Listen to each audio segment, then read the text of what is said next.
Bienvenue sur RMC Découverte pour un nouveau dossier Carl Zéro, direction la Savoie, et plus particulièrement, vous allez me voir venir, la station du Grand Bornand, pour une des affaires criminelles d'une cupidité sans borne, l'affaire Flactif. Tuer, c'est déjà dur, on a le corps, mais là, quand on vous dit brûler, tout le monde est brûlé. Là, c'est l'horreur, quoi. C'est l'extermination complète.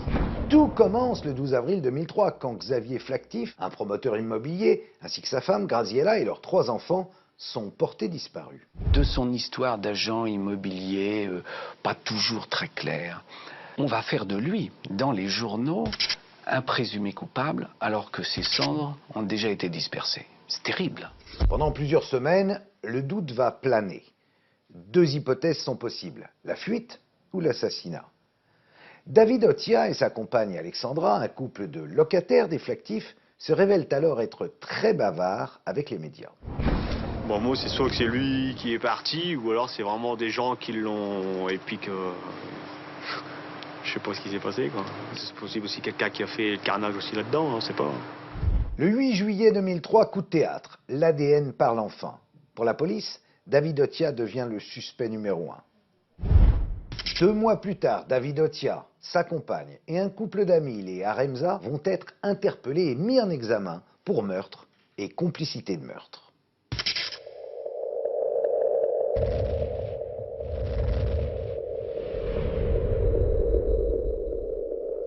Alors, qui est ce David Otia? Pourquoi s'en est-il pris à toute la famille Flactif, aux enfants? Et surtout, comment a-t-il pu cacher ce crime odieux?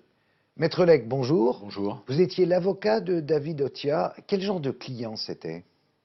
Un client qui, pour reprendre l'expression employée par l'expert psychiatre à l'audience en juin 2006, ne ressemblait pas à ses crimes, ou plus exactement, ne ressemblait pas aux crimes qu'on lui imputait. Donc quelqu'un de sympa. Quelqu'un d'assez sympathique, absolument. Quelqu'un, pour employer un vocable aujourd'hui à la mode, d'assez normal. Maître, avant d'évoquer plus avant votre client, je vous propose que nous regardions ce documentaire, l'affaire Flactif. C'est tout de suite sur RMC Découverte.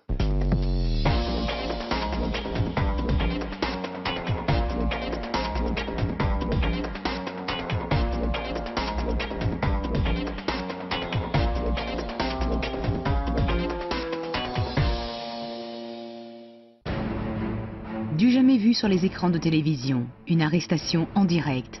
Nous sommes le 16 septembre 2003, David Otia, sa compagne Alexandra Lefebvre et un couple d'amis sont emmenés par les gendarmes.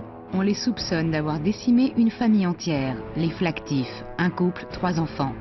Les caméras ne sont pas là par hasard. Du début à la fin, elles font partie de l'histoire et vous verrez comment.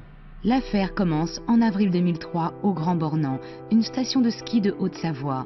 Le promoteur immobilier Xavier Flactif semble avoir organisé sa fuite avec toute sa famille. Pas étonnant, dit-on dans le village. C'est un escroc, un arnaqueur de première. Il a dû partir avec l'argent des petites gens. On l'imagine déjà sous les cocotiers, bien tranquille, dans un paradis fiscal. On retrouve du sang et une douille dans son chalet. Malin comme il a dû tout organiser pour masquer sa fuite. Mystification, disparition volontaire, on imagine les scénarios les plus rocambolesques. Et la presse y croit. Cette histoire, c'est du pain béni. C'est pas une personne, c'est 5 personnes, dont 3 enfants, qui se volatilisent, dont on ne sait pas ce qu'ils sont devenus. Le temps passant et le temps aidant, évidemment, les rumeurs vont bon train et se multiplient. C'est l'intérêt absolu pour les journalistes. Donc effectivement, on suit ça jusqu'à l'épilogue. L'épilogue, c'est cette tragique vérité que les enquêteurs recueillent de la bouche même du principal suspect. Arrêté ce 16 septembre 2003, David Otia passe très vite aux aveux. Oui, il a tué les 5 membres de la famille Flactif et pour se débarrasser des corps, il les a brûlés. Tuer, c'est déjà dur, on a le corps, mais là, quand on vous dit brûler, tout le monde est brûlé. Là, c'est l'horreur, quoi. C'est l'extermination complète. Tué, brûlé, pourquoi? Pour un chalet, un crime d'envieux. Otia est jaloux des Flactifs, il veut s'approprier leurs biens. Pour cela, avec sa femme et un couple d'amis, il décide de tuer toute la famille, juste pour habiter un des chalets qui leur appartient. Ce projet, ils l'ont à 4, mais au final, Otia seul passe à l'action.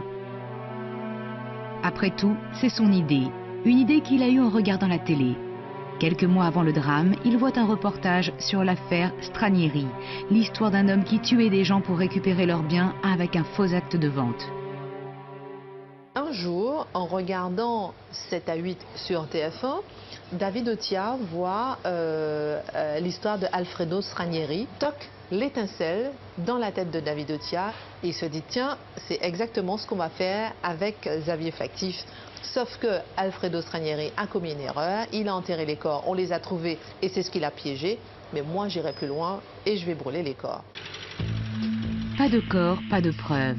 David Otia se veut plus intelligent que son modèle. Aidé de ses complices, il brouille les pistes pour faire croire à l'hypothèse de la fuite. Peu après la disparition, il déplace le 4x4 rouge de la famille. La voiture est repérée une première fois sur un chemin de forêt avant d'être retrouvée à Genève. Et puis on retrouve le 4x4 sur un parking voisin de l'aéroport international de Genève-Cointrin. Donc effectivement, tout accrédite une fuite. Pour mieux faire passer le message, Otia se met en avant dans la presse. Il joue avec les médias. David Otia, il a fait un voyage organisé pour toute la presse. C'est simple. C'est pas plus compliqué que ça, malheureusement. Vous avez la presse nationale qui arrive dans la vallée. En plus, vous avez des contraintes de temps. Donc pour vous, il faut être efficace, et l'efficacité veut que vous montiez au chalet, et juste à côté, vous avez toujours un renard qui est autour, qui s'appelle David Otia, et qui vous dit tout le mal qu'il doit penser de Flactif, et qui vous donne en plus des noms de personnes qui peuvent dire du mal de lui. Qui manipule qui? Otia joue un jeu dangereux. Son attitude met la puce à l'oreille des gendarmes. Manipulation ou imprudence, on en arrive à ces images hallucinantes. Otia livre sa version de l'histoire aux caméras de TF1. Bon, moi, c'est soit que c'est lui qui est parti, ou alors c'est vraiment des gens qui l'ont... Et puis que... Je sais pas ce qui s'est passé, quoi. Ça s'est pas mal passé, quoi. Bon, s'ils ont retrouvé du sang ou quoi, est-ce que c'est volontaire ou c'est pas volontaire, ça on peut pas le savoir. Donc, beaucoup de gens aussi pensent que ça peut être une mise en scène aussi. Mise en scène ou pas, ça... Ou alors c'est possible aussi quelqu'un qui a fait le carnage aussi là-dedans, on sait pas. Des propos qui prennent valeur d'aveu à la lumière d'aujourd'hui. Si ça se trouve, il y a eu un carnage. La phrase fait froid dans le dos quand on sait que 2 semaines auparavant, David Otia massacrait toute la famille.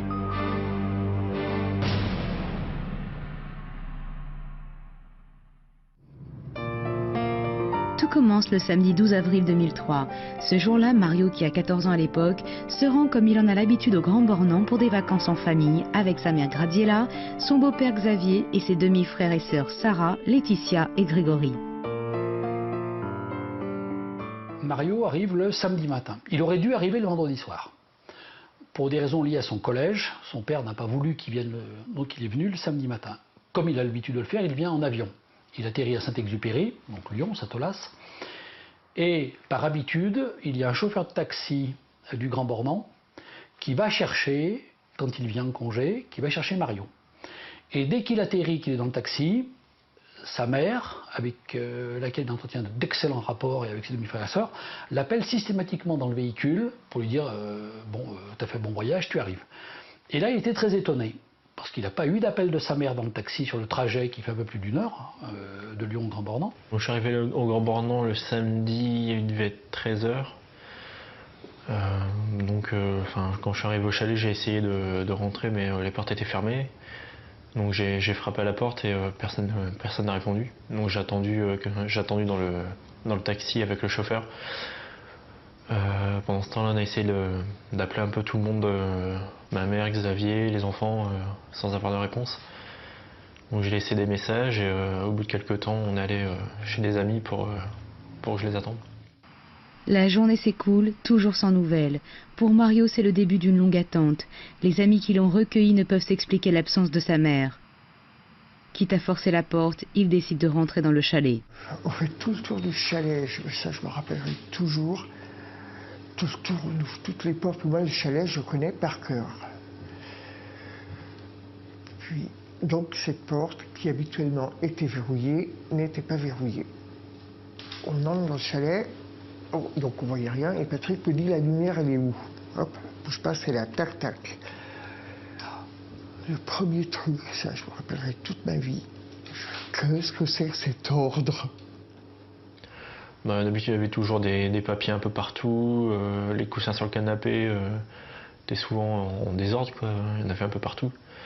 Et là, à ce moment-là, il y avait quasiment aucun papier dans le chalet, les oreillers étaient bien droits, bien mis contre les dossiers. Lorsqu'il pénètre à son tour dans la maison vide, un autre détail vient frapper Mario. Ce qui m'a choqué, c'est quand je suis allé à l'étage, j'ai vu qu'il n'y avait pas de drap sur les lits, il n'y avait plus de couverture. Mais à ce moment-là, je me suis pas posé de questions. Ça m'a semblé bizarre, mais je savais pas quoi penser, quoi. Dans le Nord, d'où est originaire la famille Flactif, on commence à s'inquiéter. Si Mario est là depuis samedi et que Graziella n'est pas là, c'est qu'il y a quelque chose. Ça, c'est certain. Donc j'ai téléphoné à mes enfants, j'ai commencé à chercher, quoi. 48 heures après la disparition, l'alerte est donnée. Tandis que les gendarmes lancent les premières recherches dans la vallée, la presse elle aussi commence son enquête. Elle s'intéresse de près au passé du promoteur immobilier. Très vite sont arrivées du Nord des informations selon lesquelles Xavier Flactif avait quelques problèmes avec des clients, des gens auxquels il avait vendu des maisons dans la région d'Arras. Manque de finition, problème d'assainissement. Les maisons ne seraient pas toujours conformes à ce que les clients attendent. Les journalistes tombent aussi sur cette publicité dans laquelle Xavier Flactif propose à des clients déjà endettés de racheter leur crédit. Alors non seulement il leur proposait de racheter les crédits pour lesquels ils s'étaient engagés pour leur maison dans le Nord-Pas-de-Calais, mais il leur disait ne vous arrêtez pas là, soyez plus ambitieux, faites des investissements et avec l'argent des locations de ces investissements immobiliers, vous allez pouvoir non seulement rembourser les prêts, même à un taux plus intéressant que vous aurez obtenu, mais en plus vous allez pouvoir acquérir d'autres biens. Ce qui fait que les gens, quelque part, se surendettaient. L'investissement que propose Xavier Flactif à ses clients du Nord, ce sont justement ces chalets qu'il construit dans la région du Grand Bornand.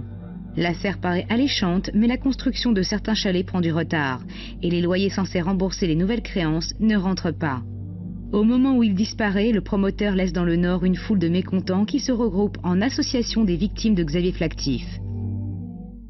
Et j'ai au téléphone l'avocat de cette association qui préparait d'ailleurs une assignation devant les tribunaux à l'encontre de Xavier Flactif.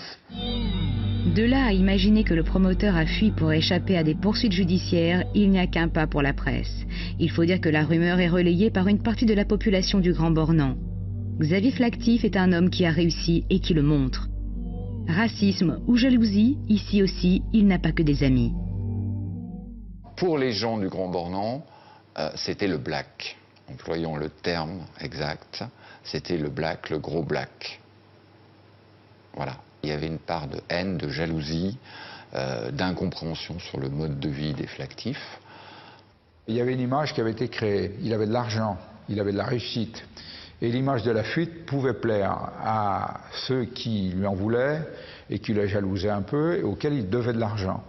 Et ça a été assez largement repris, assez vite, par les médias qui ont finalement accrédité parce qu'il y a toute une sorte d'auto-influence entre les témoins et les journalistes. Vous avez des témoins qui disent quelque chose à un journaliste. Le journaliste le reprend, il l'amplifie. D'autres personnes lisent le journal ou regardent la télévision. Et ce qui est une hypothèse fragile peut ainsi prendre de la force et de la valeur. Flactif, l'embobineur. Flactif, l'escroc. Les témoignages recueillis par la presse sont édifiants. Xavier Flactif avait-il autant d'ennemis ou les médias ne se font-ils l'écho que d'une certaine vérité? Les proches et des amis de Xavier Flactif, on ne les a pas entendus au moment de sa disparition pour ces deux raisons. La première, c'est qu'ils n'ont pas voulu parler parce que le poids de l'accusation était tellement fort sur Xavier Flactif qu'ils avaient honte de montrer qu'ils étaient un ami de Xavier Flactif. Deuxièmement, les rares qui ont osé parler, il y en a qui ont parlé, ont été coupés au montage. L'image qu'il donnait et qu'on avait de lui dans les photos qui ont pu être diffusées, c'était l'archétype du truand. Et ça plaisait énormément aux personnes. C'est surtout ça. Il est homme d'affaires, il est bon vivant, il est assez jovial, donc on va dire il est roublard, on le traduit comme ça. Et puis bon, en plus si on y rajoute qu'il est noir et puis qu'il est bien portant, ça fait l'archétype, et d'ailleurs c'est ce que les journalistes ont beaucoup aimé au début. Hein. Les photos qu'on faisait diffuser dans la presse, c'était que des photos de lui avec une coupe de champagne assis dans un fauteuil. Ça c'était parfait comme photo de Xavier Flactif. Ben, j'en ai souffert, oui, parce que moi j'avais 14 ans, je voulais voir ma mère, je voulais retrouver mes frères et sœurs, je voulais savoir ce qui se passait. Et quand on regardait les infos, quand on lisait les journaux, c'était Xavier, le promoteur du Grand Bornand. Il parlait toujours des affaires, des affaires, des affaires. C'est vrai qu'on était même gênés d'aller dehors. Hein, parce que les gens disaient, oui, ben, il a fait pas mal d'affaires, que c'est louche, ça sent des choses. Donc, moi, ça, je m'étais à côté. Moi, ce qui m'intéressait, c'était mes enfants. On oublie qu'il y a une famille. Et on se focalise sur quelqu'un, dans les conditions que maintenant vous savez, et à mon avis, bien au-delà du raisonnable et du normal. Mais là, on en était au point de ne plus parler que de l'affaire Flactif, de Xavier Flactif. Et on fait l'assimilation, et je vais vous dire, moi, le drame de mes clients, c'est que des fois on leur dit « C'est vous dont le frère a tué une famille en Haute-Savoie ?» On en est à ce niveau-là, encore aujourd'hui. Vous dites l'affaire du Grand Bornand, ça ne dit pas grand-chose aux gens. Vous dites l'affaire Flactif, tout le monde sait encore ce que c'est. À cause de cette vague médiatique, on a l'impression que le méchant, c'est Xavier Flactif.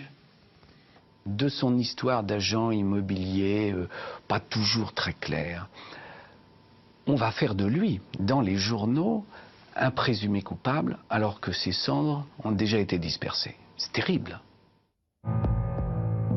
Pour les enquêteurs, l'affaire a pourtant basculé depuis longtemps. Moins de 5 jours après la disparition de la famille, avec la première inspection des techniciens d'identification criminelle. À l'époque, donc, il y a une famille donc, de 5 personnes qui disparaît brusquement, comme ça, du jour au lendemain, donc composée de 3 enfants et de 2 adultes, les parents. Et toutes les hypothèses d'enquête, bien sûr, sont étudiées. Et celle qui, au départ, est privilégiée, eh ben, c'est peut-être l'accident de la circulation routière. Au fil des jours, eh ben, on se rend compte que le véhicule 4x4 qui est habituellement utilisé par la famille Flactif n'est pas découvert. Donc là, on commence à se poser des questions sérieuses et on se dit ben, qu'est-ce qui a pu éventuellement se passer dans le chalet. Et c'est dans ces circonstances-là que nous intervenons.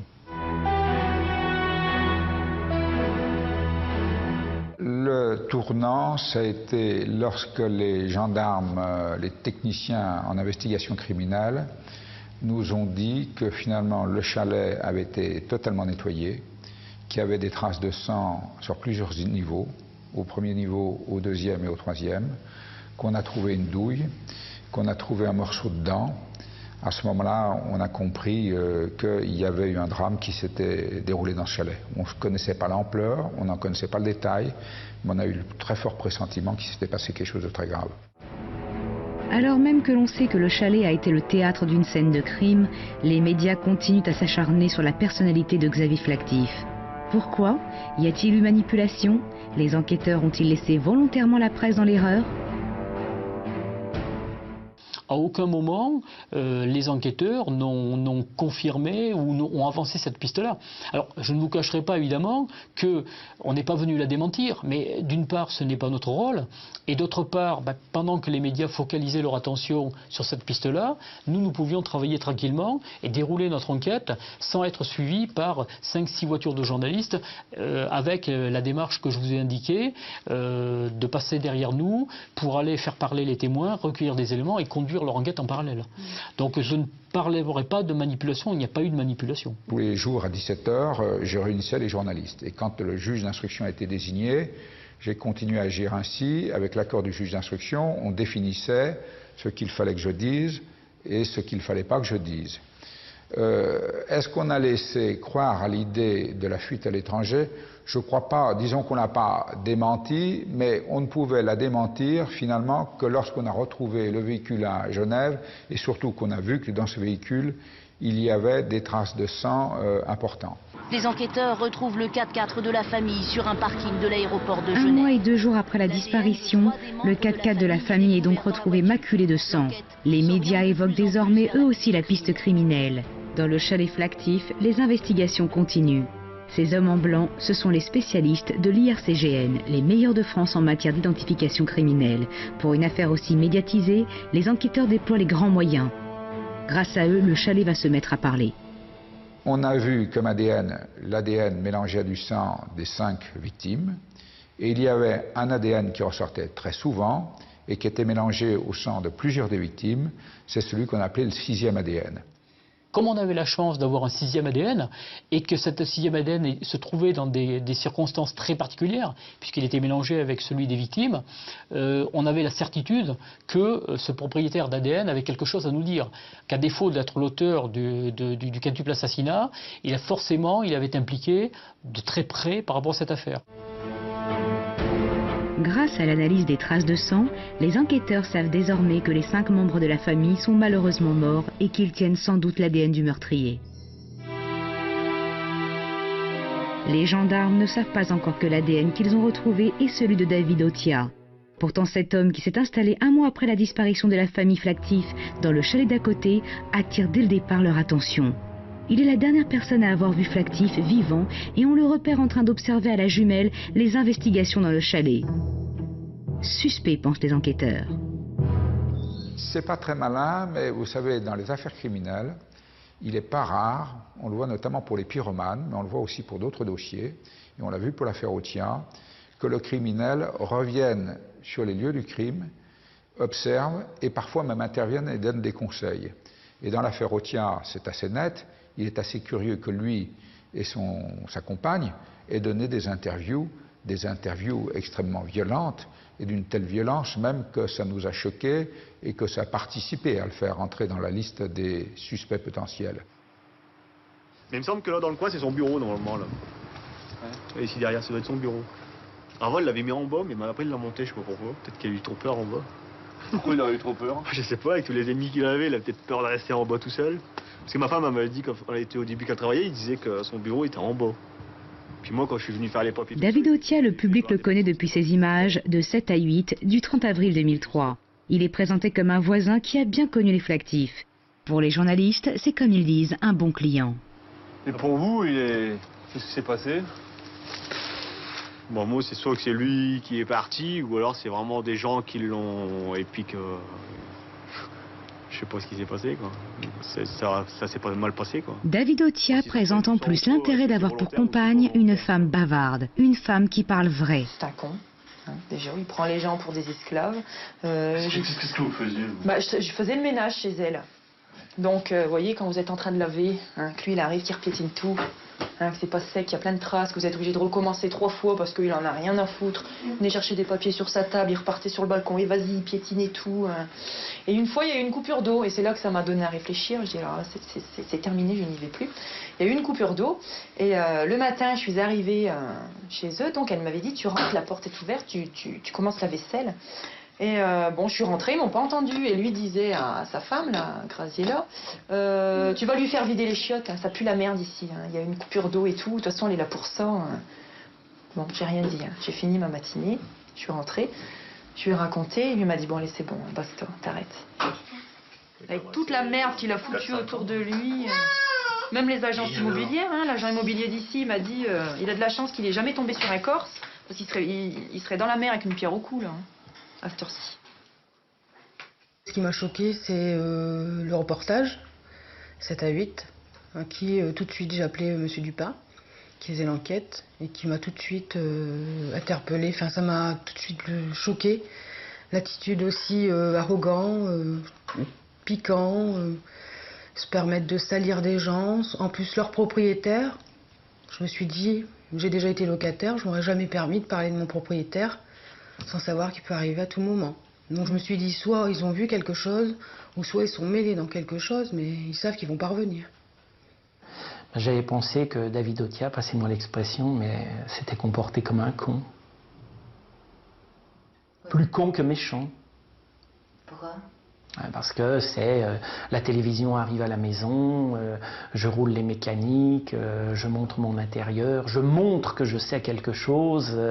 Je pense que c'est l'attrait de la télévision, de passer à la télé, vu à la télé. Le reportage retient un peu plus l'attention des gendarmes. Quand leurs soupçons se renforcent sur David Otia, ils vont saisir les cassettes de l'émission. Les rushs vont être saisis à partir du moment où on a acquis la certitude que David Otia est impliqué dans cette affaire. Et nous, ça présente un intérêt parce qu'évidemment, il va falloir recueillir tous les éléments de preuve qui permettent de démontrer qu'il est bien rentré dans le chalet. Et là où ça nous intéresse, c'est parce que justement, il va à un moment s'exprimer en disant je suis monté à l'étage, mais je ne connais pas bien, je ne suis pas rentré. Et donc, si vous voulez, les rushs sont intéressants pour nous parce qu'on veut savoir exactement qu'est-ce qu'il a dit devant la caméra. C'est simplement pour confirmer les éléments qu'on avait à ce moment-là. Donc on cherche vraiment les éléments de preuve qui permettent d'assurer sa culpabilité. Il est possible qu'un journaliste qui sache mettre en confiance, on lui parle facilement et qu'on lui dise beaucoup. Parce que le gendarme, on sait qu'ensuite il y a un procès verbal, qu'il faudra le rédiger, il faudra le signer et que ça engage. Devant un journaliste, il est possible que les gens aient moins le sentiment de s'engager.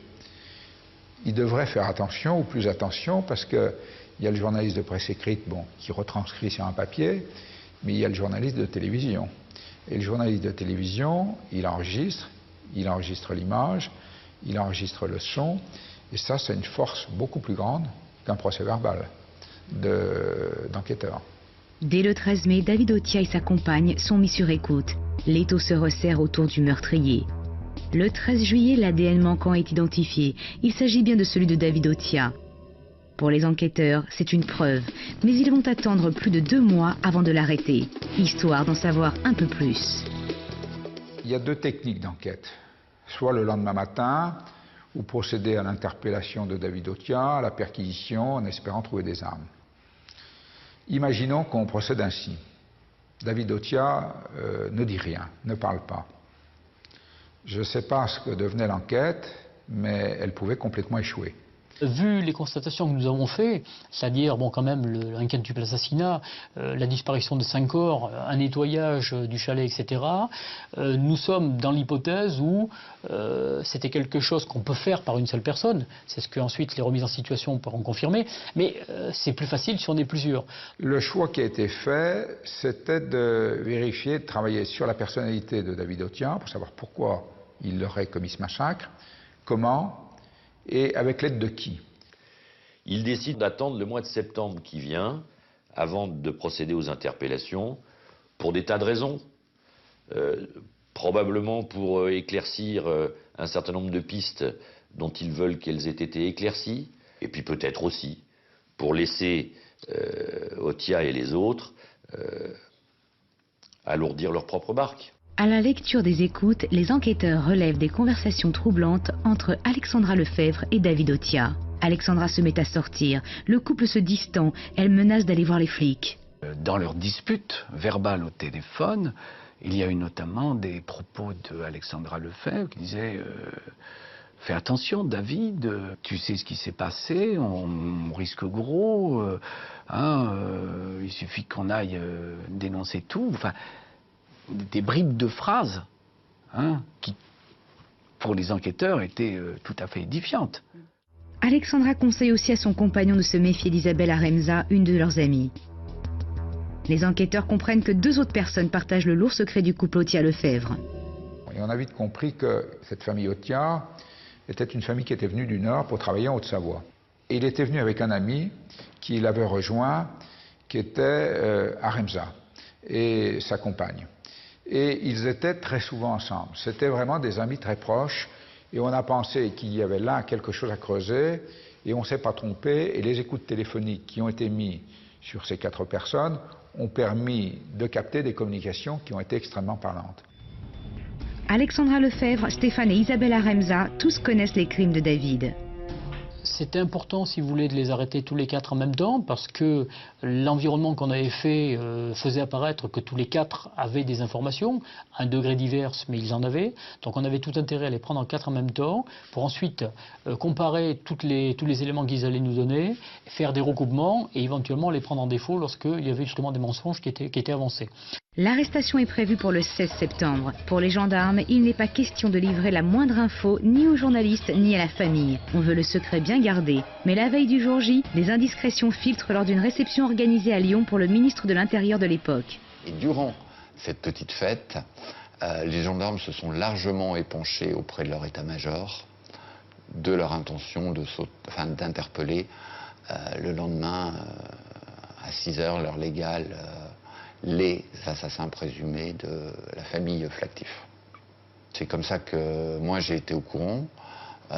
D'autres journalistes étaient au courant autrement. Une autre équipe était au courant d'une autre façon. Alors, la veille de l'opération, si vous voulez, nous avons appris, j'ai appris par un camarade qui est au service de presse, que j'ai rencontré un colloque qui était organisé par le ministre de l'Intérieur, que la presse était en ébullition et s'interrogeait sur notre enquête. Et très rapidement, hein, dans la demi-heure qui a suivi, je crois mon directeur d'enquête m'a téléphoné, le lieutenant Dupin, pour me dire, ben voilà, la famille Flactif vient d'être contactée par des journalistes qui leur parlent de l'arrestation et leur demandent s'ils sont au courant ou pas. Et c'est un journaliste qui me dit, parce que nous nous fâchons au téléphone, qui me dit, de toute façon, c'est pour demain. C'est comme ça que je l'apprends. Et c'est comme ça que je vais même vous révéler quelque chose. C'est comme ça qu'en pleine nuit, à 11h du soir, j'ai dû appeler mes clients pour leur dire, sauvez-vous de chez vous. Parce que demain matin, vous avez à 7h du matin des journalistes qui sont devant votre porte et qui essayent de vous arracher une interview. Et qui en fait, c'est pas une interview qu'ils veulent. C'est votre première réaction à la suite de l'arrestation de l'assassin de votre fils. Force est de constater qu'il y a eu des fuites. D'où elles venaient, je ne sais pas. A priori, je pense qu'elles ne venaient pas de la gendarmerie, notamment de tous mes enquêteurs, parce qu'on avait pris des mesures. Les noms n'ont pas été donnés lors de cette cérémonie à Lyon. Les noms n'ont pas du tout été donnés à l'état-major. On savait simplement que l'interpellation devait avoir lieu le lendemain. Et étant dans l'enquête, on savait à peu près où on allait, quoi. Il ne faut pas oublier qu'à ce moment-là, les rushs de TF1 ont déjà été saisis. Pour celui qui a fait le reportage, la conclusion est vite trouvée. Les journalistes se lancent à la chasse au scoop. Le risque, c'est que les médias nous gênent dans notre opération d'approche, que ce soit en termes de discrétion, nous gênent, éventuellement nous précèdent pour aller prévenir s'ils avaient pu identifier les personnes, etc. Donc autant d'éléments qui permettraient, si vous voulez, de faire rater l'enquête. On avait 2 suspects, enfin possibles, on avait deux possibilités. Et avec l'autre équipe avec qui on a collaboré, qui était une équipe de télévision avec qui on a collaboré à ce moment-là, ensemble, on s'est dit qu'est-ce qu'on fait? On en a 2, lequel? On ne sait pas. Et notre réflexe a été de dire, oh bah tiens, on va aller acheter du champagne, et puis on va aller boire un coup de champagne chez les 2, la veille de leur interpellation. On a dit non quand même, on ne peut pas faire ça. C'était magnifique. Vous aviez l'arrestation en direct. On avait l'arrestation en direct, mais vous imaginez, 6 heures avant son arrestation, il se confie à nos reporters. C'était encore mieux que l'arrestation, puisque nous, on avait tous les éléments. On ne peut pas le faire, parce que c'est prendre le risque de faire échouer une enquête. Est-ce qu'il savait qui? J'ai compris qu'il savait à peu près qui. Est-ce qu'ils savaient où? Ils se sont placés à un endroit, mais là aussi c'est pas très compliqué. La géographie des lieux fait que quand vous êtes dans une vallée, il n'y a qu'une seule route. Vous vous mettez d'un côté de la route pour regarder, et vous savez que le chalet Flactif se situe sur la route qui mène au col. Donc vous vous mettez en face, vous dites quoi qu'il arrive, si la gendarmerie va passer, elle va passer devant le chalet. Et voilà comment l'arrestation d'Alexandra Lefebvre est filmée en direct. 2 enquêteurs de la cellule Flactif, accompagnés d'un couple du service de l'aide sociale, sonnent à la porte du chalet. Alexandra Lefebvre, la compagne de David Otia, leur ouvre. C'est l'heure du petit déjeuner, mais ses 2 enfants en bas âge sont immédiatement confiés au couple en civil. Les gendarmes lui demandent d'assister à la perquisition sans lui révéler l'arrestation de David. On n'y est pour rien, lance-t-elle. Mais la jeune femme sait parfaitement que son compagnon David est l'auteur des 5 assassinats. Elle étonne les enquêteurs par son calme et son aplomb. Les gendarmes sont à la recherche d'indices permettant de confondre les tueurs de la famille Flactif. Ils vont retrouver des objets, notamment des CD et des DVD volés dans le chalet de Xavier Flactif. 2 heures plus tard, elle est emmenée pour être interrogée à la gendarmerie d'Annecy. Au même moment, son compagnon David Otia vient d'avouer le quintuple assassinat. D'abord, on l'a pris par la radio. Et tout de suite après, vers 9h, il y a un coup de fil qui arrive pour le gendarme et me dit « Madame Ortolano, on a arrêté les assassins de votre fille. » Alors j'ai dit « C'est qui la voisine à côté ?» Elle dit « Je ne peux pas vous le dire par téléphone. » Je dis « C'est qui, c'est eux ?» Elle m'a dit « Oui. » Une demi-heure seulement après son arrestation, David Otia est donc passé aux aveux. Il mène les enquêteurs à une quinzaine de kilomètres des lieux de son crime, à l'endroit où il s'est débarrassé des corps. On a cru qu'il allait nous emmener à l'endroit où étaient enterrés les corps, et c'est lorsqu'on est arrivé qu'il nous a dit « mais je les ai brûlés ici ». Et donc on a eu une grande vague d'horreur, parce que c'était quelque chose qu'on n'aurait pas imaginé. Il n'y a plus de cadavres, plus de corps de victimes. Il n'y a plus rien.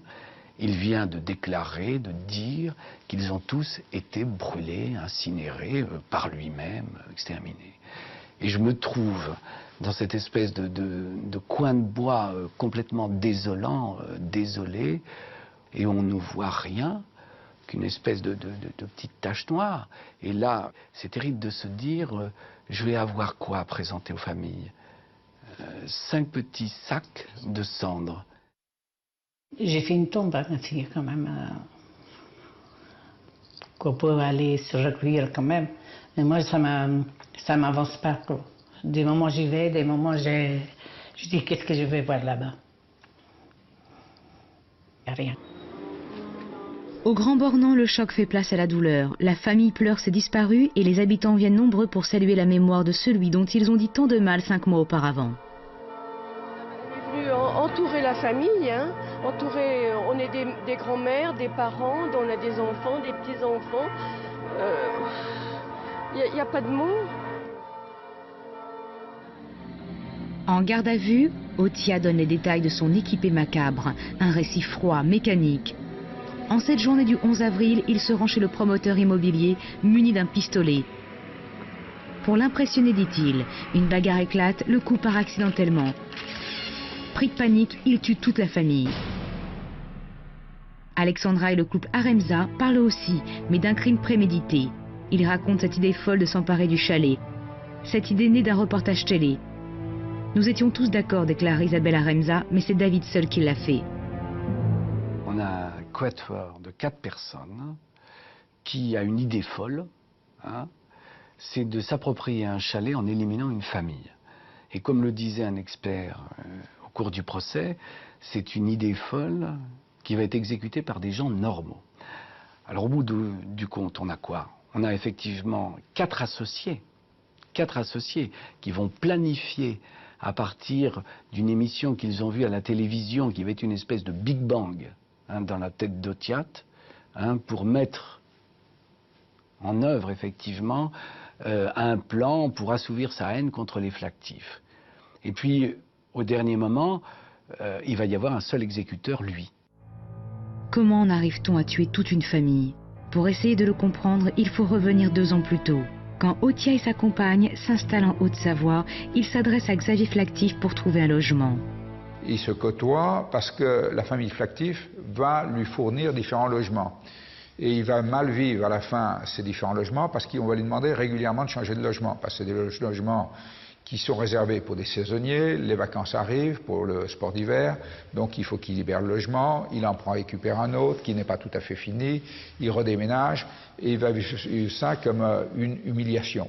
Alors qu'en fait, il avait aussi la possibilité de bénéficier de beaux logements à des prix qui étaient quand même intéressants. Alexandra Lefebvre, qui pendant un temps fait le ménage chez les Flactifs, doit raconter à Otia le soir ce qu'il y a, la grande télévision, les magnétos, dès qu'il y a une occasion, on fait la fête, on ouvre le champagne, etc.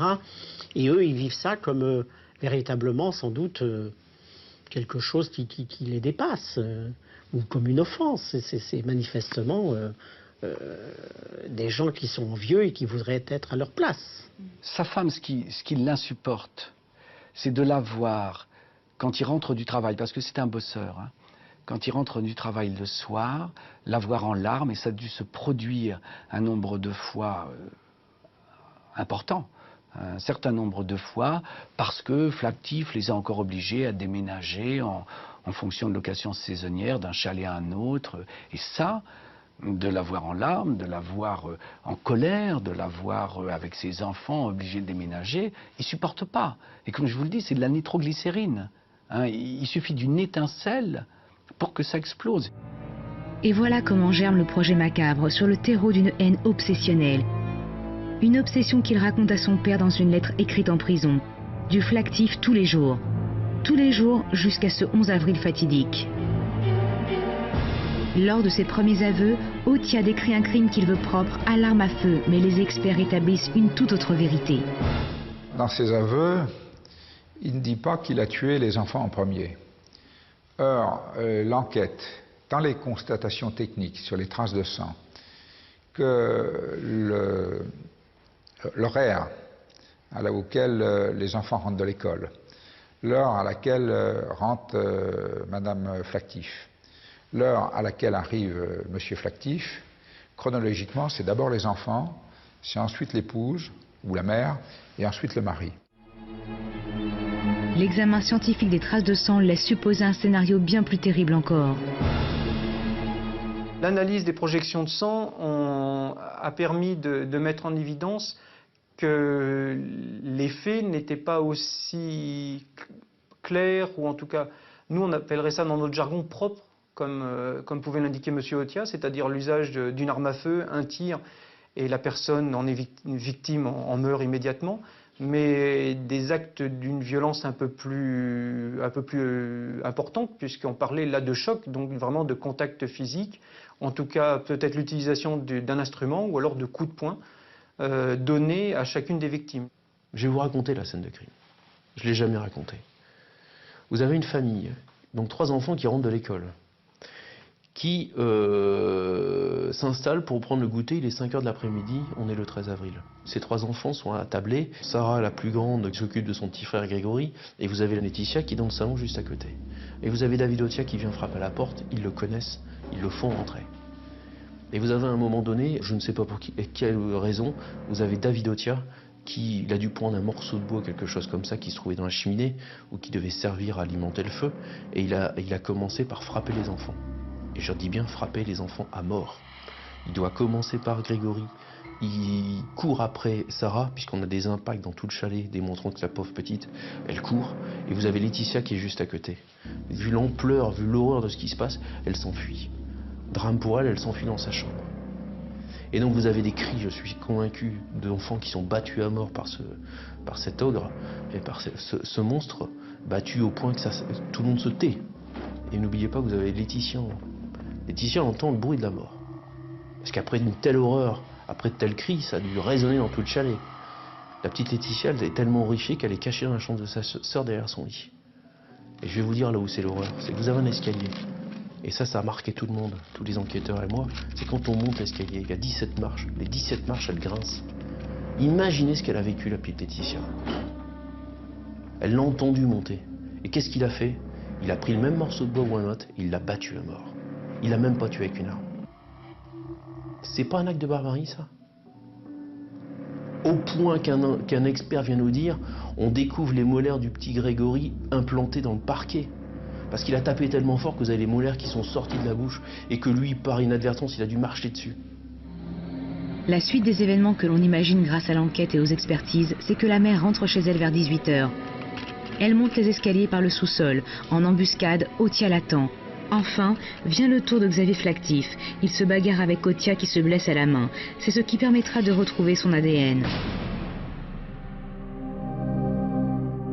Des images insoutenables, même pour le meurtrier. Un mois après son arrestation, David Otia revient sur ses aveux et raconte une toute autre histoire. Lorsqu'il arrive au chalet pour voir Flactif, 2 hommes surgissent et l'assomment. À son réveil, le massacre est accompli. Sous la contrainte, les 2 hommes l'obligent à transporter les corps et à les incinérer. Les hommes ne lui laissent guère de faculté d'appréciation et lui enjoignent de faire ce qu'il lui demande, sauf à lui promettre le même sort que les 5 qui sont là. Ce qui est un argument qui le pousse à agir dans ce sens. Une histoire sans queue ni tête, qui n'avait pas une espèce d'once de crédibilité par rapport à même ce qu'il racontait. D'ailleurs, je suis persuadé qu'il n'y croyait pas lui-même. On se dit, c'est pas possible qu'étant intelligent, comme il l'est, ce qui n'est pas bête, il croit à ce qu'il nous raconte. Donc, ou bien c'est pas un genre de folie, mais c'est une question de vie ou de mort psychique, il a absolument besoin d'y croire, ou bien il n'y croit pas, et il est dans le mensonge. Mais bien sûr, le psychiatre n'est pas là pour dire que la personne ment. Question de survie psychique ou vérité, rien dans le dossier ne permet d'étayer la version d'Otia. Reste aussi la déposition implacable d'Alexandra Lefebvre et d'Ea Remza. Tous sont unanimes, il est coupable. Le procès s'ouvre le 12 juin 2006, plus de 3 ans après les crimes. David Otia est seul face aux autres qui l'accusent. Il maintient sa version des 2 hommes qui l'ont assommé. David Otia, il apparaît pour moi dans l'attitude qui sera la sienne tout au long de ce procès. C'est quelqu'un qui est traqué, c'est une bête traquée, c'est quelqu'un qui est complètement replié sur lui-même, qui est, je pense, en tête-à-tête avec ce qu'il a fait et ce qu'il sait qu'il a fait. La donne a changé, les accusés se cachent des caméras. On sait maintenant qui sont les coupables et qui sont les victimes, et les victimes, ce sont les flactifs. Nous sommes à Annecy, pas très loin du Grand Bornand. Dans la salle, les journalistes et les habitants de la région. Ils sont les premiers à sonner à la charge.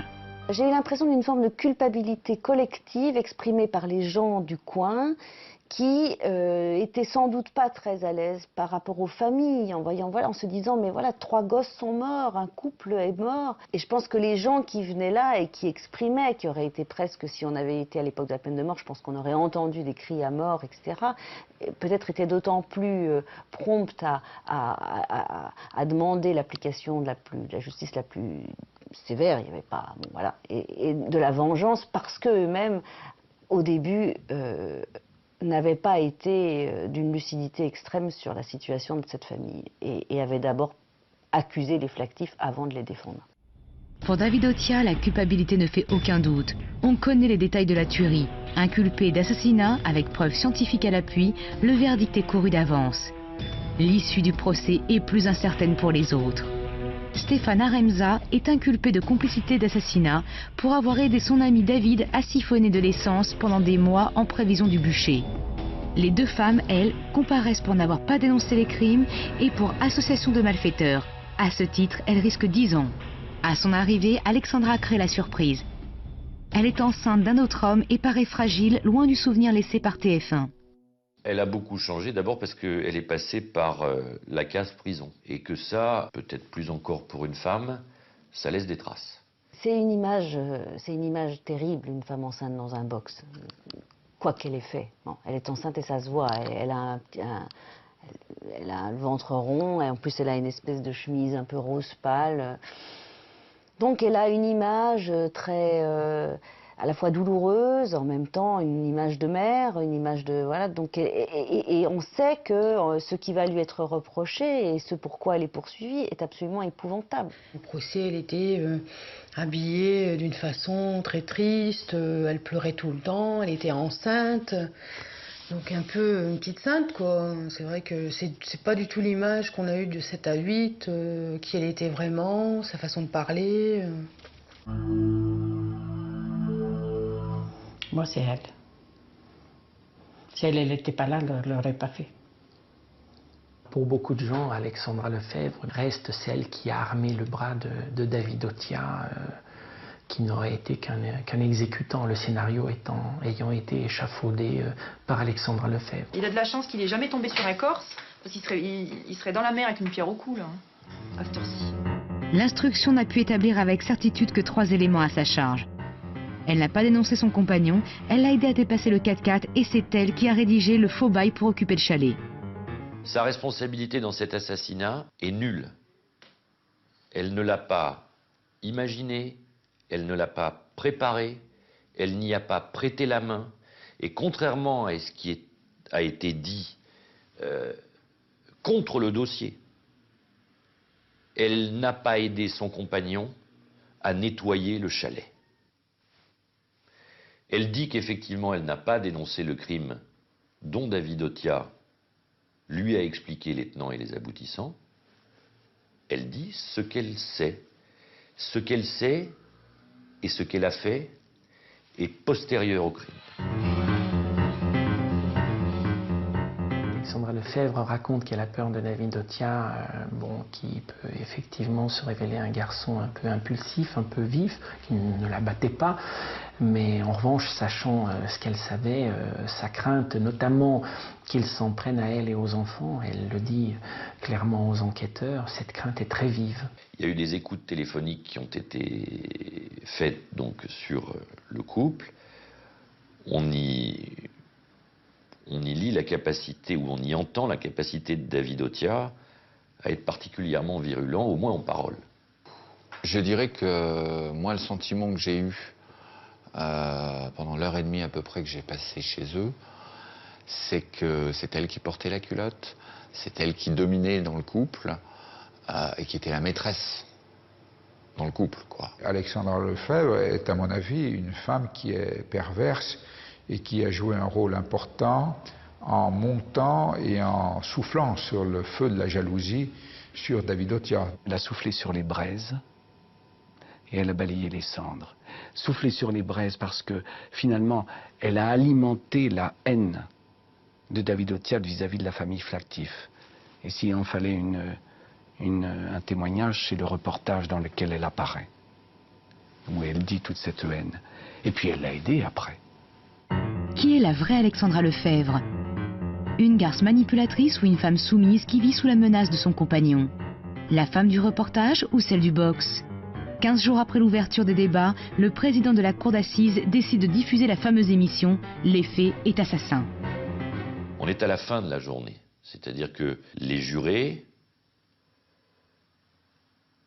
vont partir après la diffusion de cette interview. Il ne se passera rien d'autre dans la journée. Et donc, jusqu'à la journée du lendemain, ils n'auront plus que ça en tête. On vit avec Alexandra Lefebvre depuis 2 semaines et on vit avec cette femme dont je vous ai parlé, voilà, cette femme qui n'a pas une once de maquillage, qui a les cheveux de couleur naturelle, qui est toute menue, modeste, humble. Et puis, tout d'un coup, on va avoir en pleine figure, mais vraiment en pleine figure, sur grand écran, l'image de l'Alexandra Lefebvre de 7 à 8. Et Alexandra Lefebvre de 7 à 8, c'est effectivement une blonde maquillée, qui est d'une agressivité folle, qui est vulgaire, qui domine en plus complètement David Otia, puisqu'elle est au premier plan et Otia est derrière. Et donc on est totalement à front renversé par rapport à l'image qu'elle veut donner d'elle. C'est un con. Déjà, il prend les gens pour des esclaves. Qu'est-ce que vous faisiez, vous? Je faisais le ménage chez elle. Donc, vous voyez, quand vous êtes en train de laver, que lui, il arrive, qu'il repiétine tout, que c'est pas sec, qu'il y a plein de traces, que vous êtes obligé de recommencer 3 fois parce qu'il en a rien à foutre. Il venait chercher des papiers sur sa table, il repartait sur le balcon, et vas-y, il piétinait tout. Quand on voit surtout la haine qu'elle exprime et ce qu'elle ose dire, quand elle dit « je suis sûre qu'ils sont sûrs qu'il est sur un bateau en Corse », alors qu'elle sait, là, c'est vertigineux. Donc elle s'est levée, il n'y avait pas grand-chose d'autre à faire. Et elle a exprimé sa honte et ses regrets à l'égard des parties civiles pour les mots qu'elle avait employés et l'image qu'elle a donnée d'elle-même. Elle a expliqué simplement que ça n'était pas elle. C'est vrai que quand on y réfléchit, on peut se dire, mais au fond, quand ce sujet, quand on vient la filmer, elle sait, elle. Et donc, moi je me suis dit après, mais au fond, il ne faut pas non plus prendre ça pour sa vérité. Elle sait, et au fond, elle n'a qu'une obsession. Ils sont dans le déni à ce moment-là. Elle n'a qu'une obsession, c'est rendre crédible le fait qu'elle n'y est pour rien. Dire qu'il ne faut pas la réduire à un reportage où elle a une attitude venimeuse vis-à-vis du couple Flactif, c'est vrai, ça serait trop réducteur. Mais en même temps, c'est elle quand même. Alors elle n'est pas que ce reportage, mais elle est bel et bien la femme de ce reportage. À partir de là, c'est le choc des images. Eh ben, je crois que l'effet a été catastrophique pour elle et que les jurés ont cru l'image qu'elle donnait à la télévision et pas celle du box.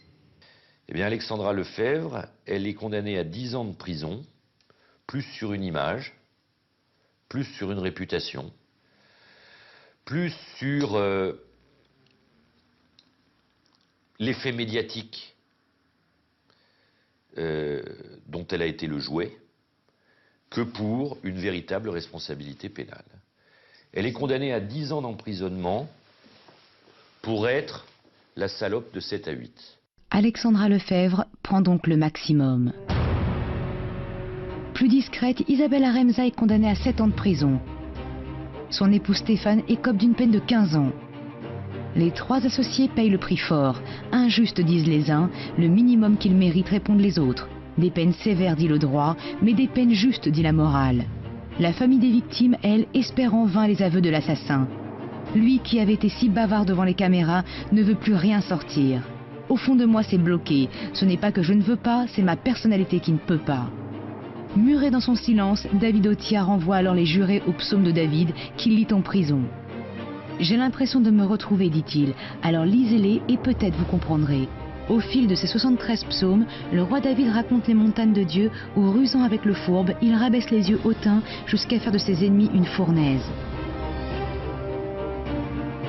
Pour avoir assassiné 5 personnes et prolongé son crime par une extermination complète, David Otia est condamné à la perpétuité.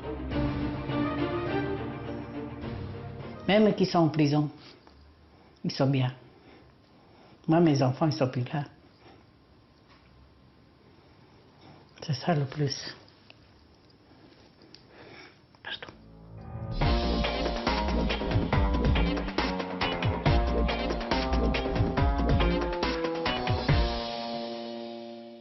Voilà pour ce documentaire, l'affaire Flactif. Alors je me tourne vers vous, Maître Lec. Vous êtes resté avec nous, merci. Comment se passe en ce moment l'incarcération de David Otia? Elle se passe comme celle de quelqu'un qui est condamné à la réclusion criminelle à perpétuité, assorti d'une peine de sûreté de 22 ans. Donc la route est longue. Pour le reste, tout ce que je sais du quotidien, banal, relève du secret professionnel et de sa vie privée, ce qui fait 2 motifs, à mon sens, tout à fait légitimes pour que je ne puisse hélas pas vous répondre. Comment expliquez-vous le changement d'attitude d'Alexandra entre ses premières déclarations médiatiques et le procès? C'est quelque chose qui a surpris tout le monde. Ce qui est sûr, c'est que les déclarations faites à la télévision étaient faites sans avoir la nécessité de se défendre. De ce point de vue, elles étaient en quelque sorte libres. C'est un con. Déjà, il prend les gens pour des esclaves. Qu'est-ce que vous faisiez, vous? Je faisais le ménage chez elle. Il a de la chance qu'il n'ait jamais tombé sur un Corse, parce qu'il serait dans la mer avec une pierre au cou, là. Aussi bien ces déclarations faites devant des caméras que ces déclarations au procès donnent l'impression que c'est une femme qui, en quelque sorte, se dope à la dureté. Et qu'elle était à la télévision aussi dure envers la famille Flactif. Elle avait eu des mots absolument épouvantables, en tout cas qui avaient été ressentis ensuite au procès comme tout à fait épouvantables compte tenu de ce qu'on savait de ce qui leur était arrivé. Et finalement, cette dureté, c'était quelques années plus tard retournée avec la même vigueur à l'encontre de David Otia, qui est le père de ses enfants. Maître, est-ce que sans Alexandra et son influence, je dirais néfaste sur Otia, il aurait tué? Dans votre question, je décèle une pétition de principe, c'est ce qu'on appelle chez un juge d'instruction une question fermée. Vous semblez ne pas remettre en cause que David Otia ait tué. Je vous rappelle que la cour d'assises l'a déclaré coupable des assassinats du couple Flactif et des 3 enfants, mais que David Otia a contesté devant cette juridiction la moindre responsabilité. Oui, mais vous pouvez quand même répondre à ma question. Le rôle d'Alexandra. Le rôle d'Alexandra... En clair, elle l'a chauffé. Non, parce que dire qu'elle l'a chauffé revient à considérer que la chauffe a eu un effet. Oui. Ce qui est radicalement contesté par lui et par sa défense. En général, dans la vie, la chauffe a un effet. La chauffe a peut-être eu un effet verbal, rhétorique, mais pas matériel. Pas en termes de passage à l'acte. Tout au long du procès, quelle était l'attitude de David Otia?